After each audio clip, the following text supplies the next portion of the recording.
বন্ধুরা, তোমাদের একটা জায়গা দেখাচ্ছি আমি। দেখো, আমরা যাচ্ছি, একটা ইটি রাস্তা আছে। তো চারিদিকে এত পরিমাণে জল হয়েছে, চারিদিকে দেখো জল জমে গেছে। দেখো, সব বাড়িতে, সব নিচু জায়গা যেখানে, সব বাড়িতে দেখো না, কত দূর পর্যন্ত জল জমে গেছে, জল উঠে গেছে। দেখেছো কেমন লাগছে তোমাদের? বন্ধুরা একটু বলো কমেন্ট করে। দেখো, যমুনা তো ভেসেই গেছে একদম। এই দেখো যমুনাটা, দেখো কি সুন্দর লাগছে না?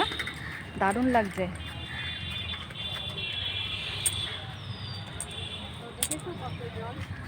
কত সুন্দর এই রাস্তাটা, খুব সুন্দর লাগছে আমার, ইটির রাস্তা।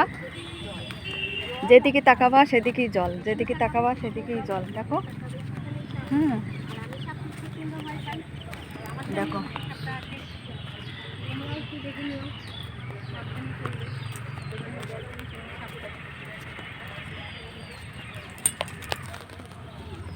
এই পর্যন্ত, টাটা।